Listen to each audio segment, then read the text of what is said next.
Lanjut masalah air baku, apa? Boleh? Boleh Oke, air baku. kita tanya tentang air baku. Nah, air baku di hidroponik itu yang bagus seperti apa? Misalnya tepi pantai. Tepi pantai itu ada intrusi air laut. Lalu namanya salinitas. Salin. Jadi salin dari saline tulisannya, ya berarti ada garam termasuk. Itu lalu kalau bahasa kita mengatakan airnya itu anta atau kalau bahasa Inggrisnya brackish water. Nah, di situ salinitasnya tergantung, kadang-kadang tapi ada batasan. Kalau salinitasnya itu lebih kurang dari 250 ppm, Ya, bisa dipakai. Batasannya kurang dari 250 ppm. nah, gitu. Atau setengah milisiemens. Itu batasan. Tapi kadang-kadang kalau di gunung itu airnya bersih sama sekali, itu 0 ppm, ya bagus sekali. Malah bagus sekali ya kalau nol Bagus gitu. sekali. Tapi air rawa tuh kadang-kadang 100 ppm ya, 0,1 milisiemens. ppm aja lah, 100 ppm. Dan kebetulan yang 100 ppm itu adalah bahan-bahan yang kebetulan juga merupakan pupuk atau hara bagi tanaman, ya syukur. Gitu ya. Belum tentu jahat. Tapi Ya. kalau di tepi pantai itu isinya NaCl, garam dapur. Jadi salin garam. Akibatnya tanaman ya mati kadang-kadang, atau bukan mati lah, tumbuhnya tidak bagus. Ya. Tetapi begini, kalau kita di pantai salinitasnya tinggi, akan terjadi keracunan. Misalnya kalau kita nanam bayam, kita nanam pakcoy, kita nanam caisim, lalu kita pindah, kita nanam cabai yang nilai ambang keracunannya jauh lebih tinggi. Cabai, terong, tomat, paprika, bisa tuh. Jadi kita escape jadi membebaskan diri, jangan kita menanam tanaman pakcoy, bayam, caisim, tapi kita nanam tanaman yang berkayu, yang berserat, diantaranya cabai. Dan cabai pun dengan harga kadang-kadang sampai 25.000 per kilo up kebun, pun lumayan bagusnya. Ya. Jadi ganti tanamannya. Berarti kalau misal lebih dari 250 itu nggak bisa dipakai atau bukan nggak bisa dipakai, tapi tidak, misalnya kita pakai pakcoy misalnya dengan pada 1000 ppm. Nah, 250 sudah kepakai oleh si garam tadi. Tinggal 750, dan 750 itu mungkin tidak cukup untuk memberikan produksi yang optimal. Oh gitu. Berarti kalau kita Bisa, misalnya nih, tapi jangan harap hebat lah. ya, berarti ini ya, kalau kita mau bikin 1200 ppm misal gitu, kalau air bakunya sudah 300 gitu misalnya, itu nanti hasil akhirnya 1500 atau tetap 1200, Pak? Akhirnya jadi 1.500, nggak apa-apa. Karena misalnya kangkung, itu kangkung nilai ambang keracunannya adalah pada 1.750 ppm. Jadi kalau baru 1.500 ppm, nggak apa-apa. Kangkung bisa, tapi kalau tanam bayam yang nilai ambang keracunnya, NaK keracunnya 1.800, 1.300 misalnya. Nah, itu kena dia, angus, daunnya separuh angus. Tetapi nanti dulu, ketika muda, dia NaK-nya rendah. Nilai ambang bukan nilai dia mudah keracunan lah. Tapi bayam pun kalau sudah tua dengan 1.500 ppm nggak apa-apa. Jadi tergantung juga NaK, nilai ambang keracunan. Nah, saya beritahu ya, bayam NaK-nya adalah pada 1.400 lah ppm. Tapi kalau kangkung pada 1.750 ppm. Jadi dia kangkung lebih kuat ngelawan garam. Tapi apalagi cabai itu sampai 3.000 ppm juga nggak apa-apa dia. Yang masih kuat gitu ya. Oh, masih kuat, ketawa saja dia ditanam di tepi pantai gitu. Tapi ya tentu kalah kalau ditanam dia di dataran agak tinggi, katakan 500 meter dari permukaan laut, di Ciawi misalnya dari Bogor. Nah, itu tentu jauh lebih bagus.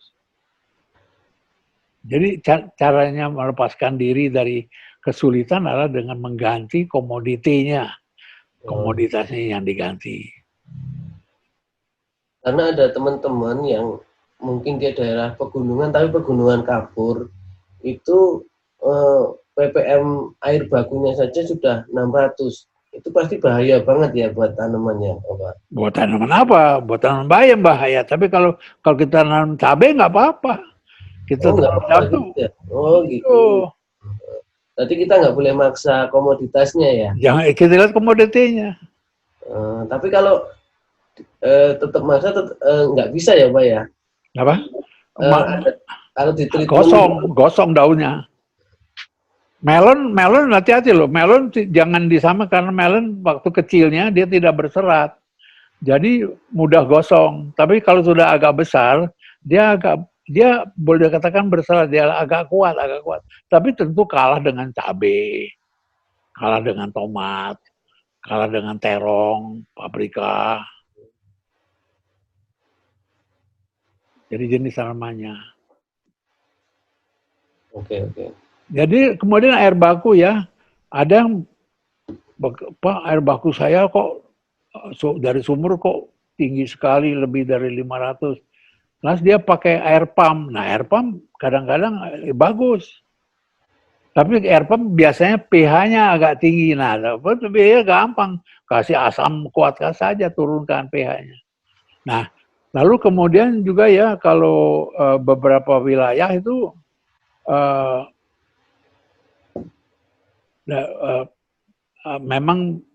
memang ada misalnya 100 ppm air bakunya, itu masih nggak apa-apa karena di bawah 250.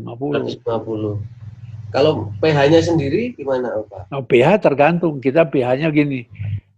pH itu biasanya kalau buat sayuran semacam kangkung, bayam kangkung dan kailan, caisem dan sebagainya, itu harusnya di dalam antara 5,5 sampai 6,5. Tapi jangan dipepetkan ke 5,5, jangan dipepetkan ke 6,5. Ambil tengah 6. Gitu. 6 itu yang paling bagus ya? Ya, 6 itu di situ daya larutnya dan daya serapnya oleh tanaman baik, jadi tidak banyak gangguan. Nah, tetapi itu juga kadang-kadang dia berubah. Misalnya begini, pada waktu tanaman itu tumbuhnya pesat. Wah, pesat tumbuhnya. Yang diambil banyak itu anion dari larutan. Bersisalah kation. Nah, kation lalu dengan air, lalu pH-nya naik. Jadi kita pakai 6, jadinya 6,2, 6,3. Nah, tapi caranya menghindari begini. Kalau kita tidak mau ada fluktuasi pH, pakailah buffer. Buffer tuh MKP pernah dengar MKP, monokalium fosfat.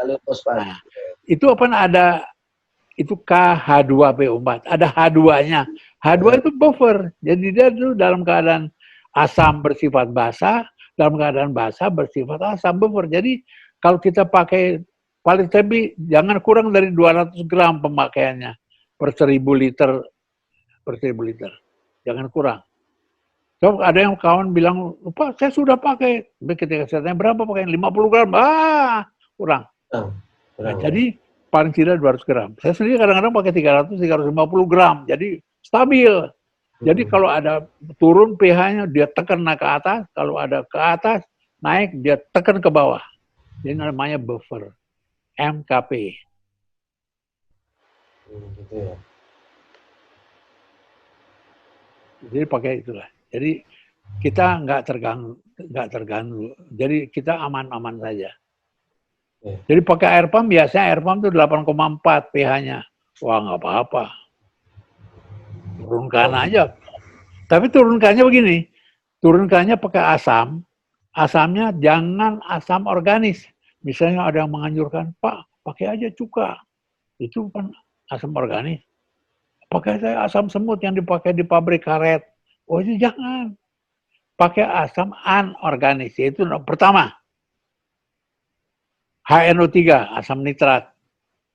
Kedua, H2SO4, asam sulfat. Itu yang dipakai buat baterai mobil. Akuisur. Ketiga, H3PO4, asam fosforik acid, asam fosfor. Nah, itu 3 itu. Ada lagi satu, tapi saya tidak anjurkan. HCl, asam klorida, itu mudah didapat, lebih murah, tapi jangan, karena klor itu tadi mengganggu rumah tangga air saya. Jadi, berarti kalau pakai satu, HNO3, H2SO4, atau H3PO4. Jadi asam nitrat, asam sulfat, asam fosfat. Nah itu fosfat dan sulfat itu nggak mengganggu ya kalau fosfat dan sulfat? Enggak, malah merupakan anion buat makanan. Takutnya kan nanti di ABMI, di nutrisi sudah ada nih, udah ada. Oh, tapi dia pemakaian cuma sedikit, beberapa tetes dia tidak bisa mengganggu. Terus sedikit, kecil lah. Untuk ininya perbandingannya gimana untuk pemberiannya itu gimana? Pemberiannya paling saya kasih per meter kubik juga hanya beberapa cc. Hanya beberapa tetes, sedikit, nggak banyak pengaruhnya kok. Oke. Nggak sampai terguling lah, don't worry lah.